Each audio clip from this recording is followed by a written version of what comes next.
दुनिया के लिए असल में कौन सा देश खतरनाक है, इजराइल या ईरान?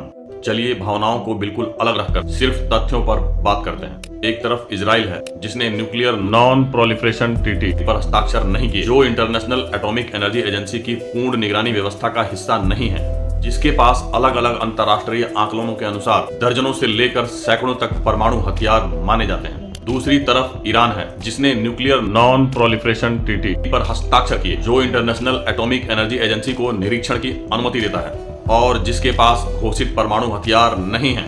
फिर भी दुनिया के लिए खतरा किसको बताया जाता है? ईरान को। प्रतिबंध किस पर लगते हैं? ईरान पर। और हमले किस देश पर किए गए? ईरान पर। अमेरिका और इजराइल के गठबंधन ने ईरान से जुड़े ठिकानों पर हवाई हमले किए, सीरिया और इराक में ईरान समर्थित समूहों को निशाना बनाया, यह कहकर कि भविष्य में ईरान के परमाणु हथियार खतरा साबित हो सकते हैं। क्या आप जानते हैं इस तर्क को क्या कहते हैं? इसे कहते हैं प्रीएम्प्टिव स्ट्राइक, यानी संभावित हमले से पहले खुद हमला कर देना। लेकिन रुकिए, अगर हम इसी तर्क के अनुसार देखें तो फिर सवाल उठता है, क्या असली खतरा वह देश नहीं जिसके पास पहले से परमाणु हथियार मौजूद हैं और जिसने न्यूक्लियर नॉन प्रोलिफरेशन ट्रीटी पर हस्ताक्षर नहीं किए और जो निरीक्षण की निगरानी में नहीं आता? अगर संभावित खतरे के आधार पर हमला जायज है तो फिर क्या ईरान को पहले इजराइल पर हमला कर देना चाहिए था, या यह नियम सिर्फ एक तरफ लागू होता है? याद कीजिए इराक, जब कहा गया वहाँ वेपन्स ऑफ मास डिस्ट्रक्शन हैं, जब युद्ध हुआ था और देश तबाह हुआ था, लेकिन बाद में साबित हुआ कि वहाँ तो हथियार